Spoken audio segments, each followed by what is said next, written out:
As children, we're taught that if someone dislikes us, we must have done something wrong. It's a lesson that seeps in quietly, shaping how we see ourselves and others from a very young age. We learn to associate being liked with being good, and being disliked with having made a mistake. This belief follows us into adulthood, quietly influencing our friendships, our work relationships, and even how we interact with strangers. We carry this invisible rule with us, often without realizing it, letting it color our self-worth and our confidence. We assume social harmony is simple: be kind, be helpful, and you'll be liked. It feels like a straightforward equation: good actions equal good relationships. But life and people are rarely that simple. But sometimes, despite doing everything right, we're met with coldness or resentment.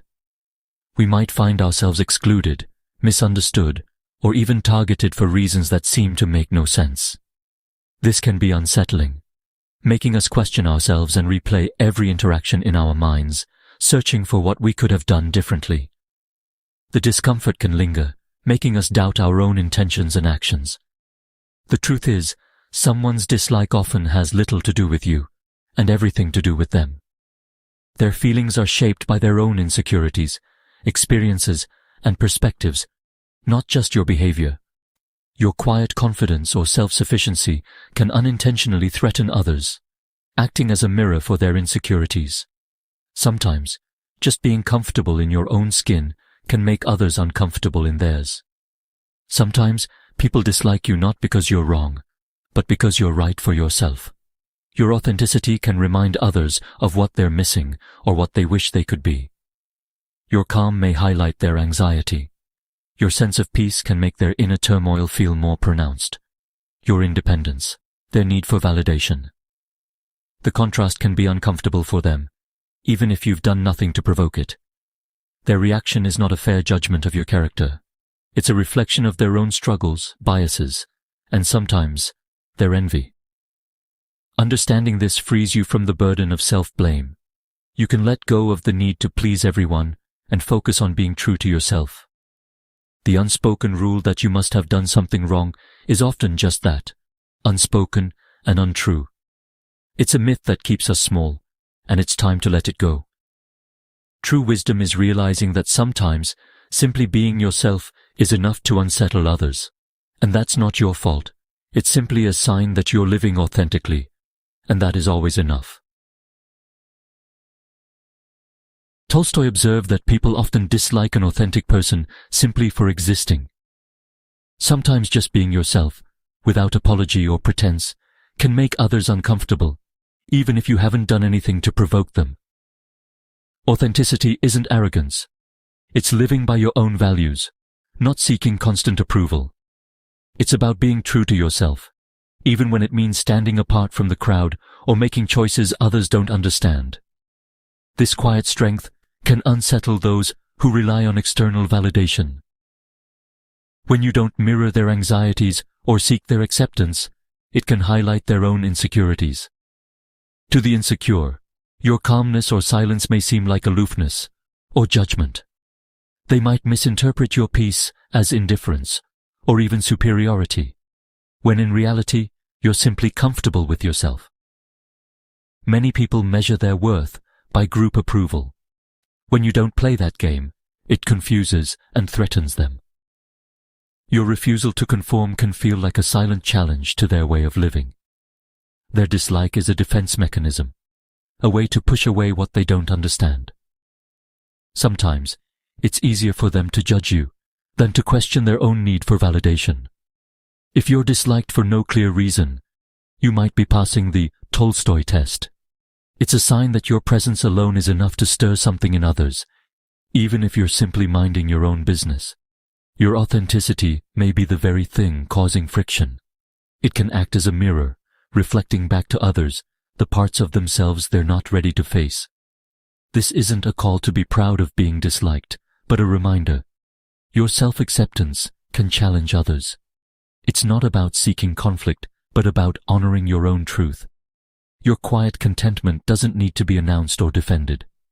Sometimes, the most powerful statement is simply living in peace with yourself. Its power lies in its silence. The calm you carry can be more influential than any words you speak. For some, that silence is the loudest sound of all. It can echo in the minds of those who are not at peace with themselves. It reveals more about their inner noise than about you. Remember, your existence is enough. Sometimes, that's all it takes to make a difference. In today's workplace, visibility and shared stress are often valued. The quiet, self-sufficient employee who doesn't join in the complaints can become a target. Their calmness is misread as arrogance or lack of team spirit. The group's unity is built on shared struggle. The calm worker disrupts this. Exclusion and gossip follow, not because of poor performance, but because their stability challenges the group's norms. The quiet worker becomes a scapegoat for collective insecurity. It's easier to label them unfriendly than to confront personal anxieties. Their only crime is finding stability within themselves. Sometimes, that's all it takes to unsettle a team. This dynamic appears in personal relationships too, especially in dating. Many couples bond over mutual neediness, seeking constant reassurance. When one partner is self-sufficient and calm, the other may feel unsettled. The calm partner's refusal to escalate drama is seen as indifference, not strength. For someone who equates love with emotional intensity, quiet confidence feels like abandonment. Resentment grows, not from lack of love, but from misunderstanding. The anxious partner punishes the calm one for not mirroring their emotional state. The real issue is insecurity, not the calm partner's behavior. One person's strength becomes the other's greatest fear. To understand unprovoked dislike, look at ego and self-image. A fragile ego feels threatened by your quiet confidence. Social comparison triggers discomfort. Your calm highlights their turmoil. To protect themselves, they invent flaws in you, projecting their insecurities. Your confidence becomes arrogance. Your quietness becomes snobbery. Their dislike is a defense mechanism, not a reflection of your worth. Group dynamics amplify this. Those who don't share the group's struggles become outsiders. The group's dislike reinforces its own identity. The outsider's difference is seen as a threat. Their resentment is about protecting their own self-image, not about you. Dislike from others acts like a mirror. It reflects their insecurities, not your flaws. Your peace highlights their anxiety, your independence, their dependence. Their discomfort is with themselves, not with you. It's natural to internalize criticism, but their reaction isn't a valid critique. You're simply the screen for their projections. Their anger or gossip says more about their struggles than your worth. Recognizing this mirror effect is liberating. Their dislike is not your burden to carry. Their reaction is their story, not yours. You don't have to believe the distorted reflection they offer.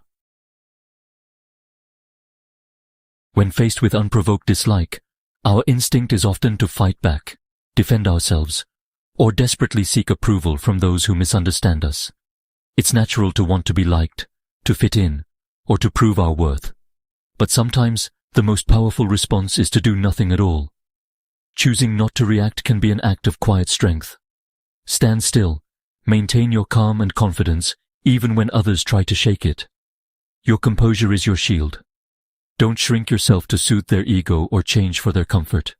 You don't need to mold yourself to fit someone else's expectations. Defending yourself only gives their opinion more power over you. Let their judgments pass by like clouds in the sky. Remain steady. Let your actions speak for your character and your values. Consistency is more powerful than words. Your value doesn't decrease because someone can't see it. Their inability to recognize your worth doesn't define you. Self-acceptance is not arrogance, it's strength. Embracing who you are is a quiet act of courage. Not everyone will connect with you, and that's okay. You are not for everyone, and everyone is not for you. Let others wrestle with their own reflections and insecurities. Their opinions are a reflection of them, not you. Your responsibility is to live authentically and with integrity, staying true to your values no matter the noise around you. In a loud world, your quiet self-possession is a strength to be honored. Remember, your peace is your power.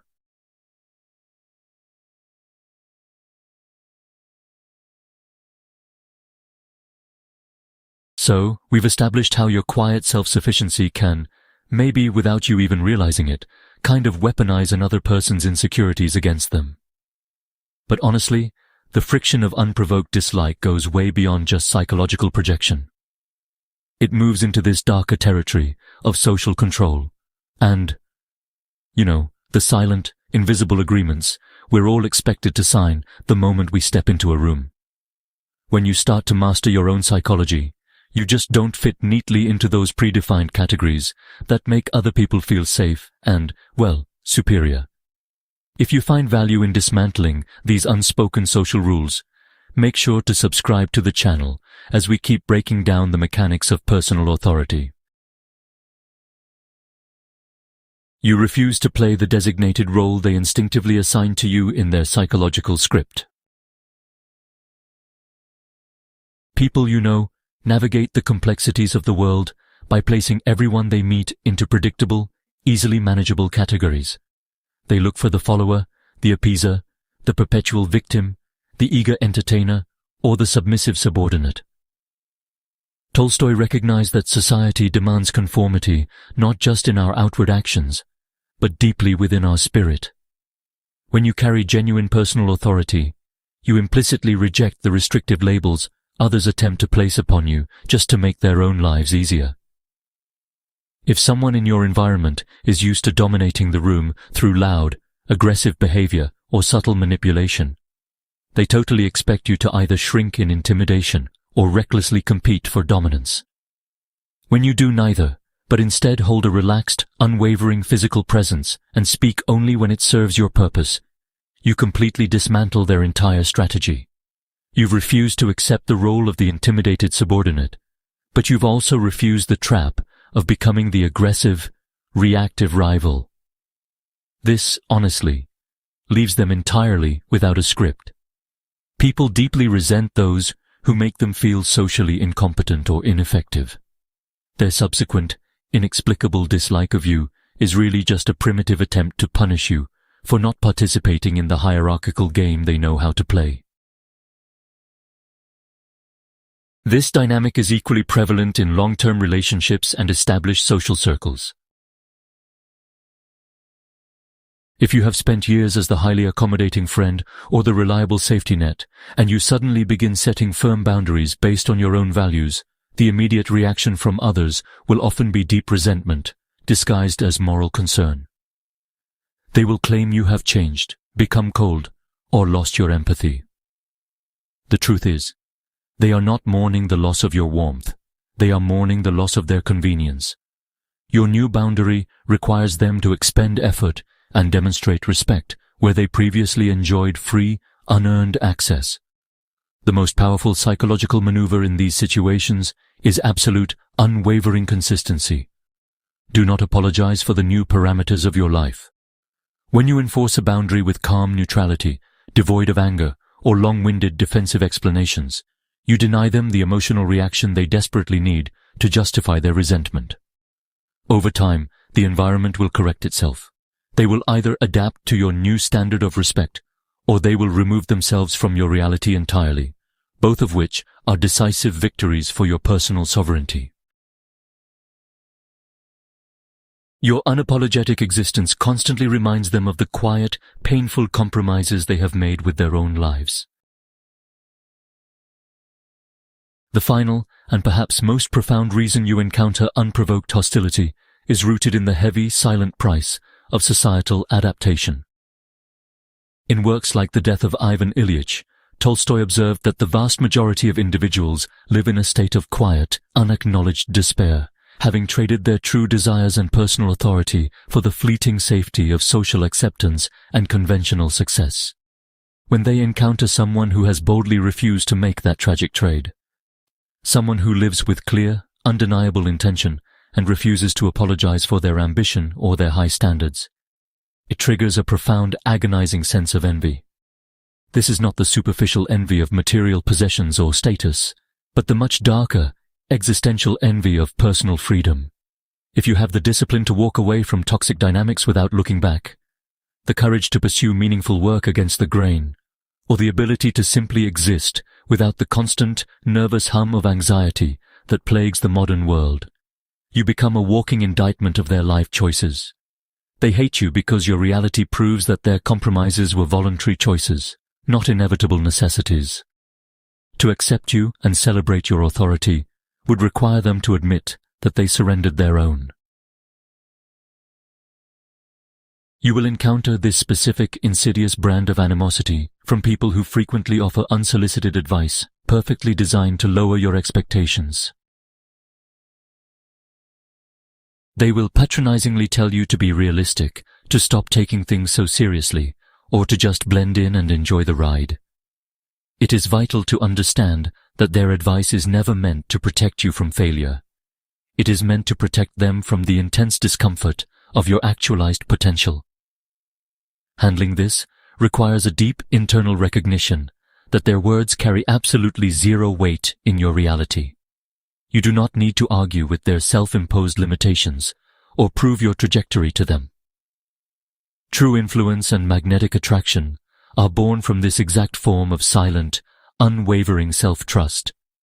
When people realize that their disapproval cannot alter your course, and that their unprovoked hatred cannot penetrate your emotional composure, the hostility often mutates into a grudging, undeniable respect. You become an immovable object in a world populated by people who are constantly being pushed around by their own unexamined insecurities. That is the true essence of personal authority, and it remains your ultimate, impenetrable shield against the noise of unprovoked resentment.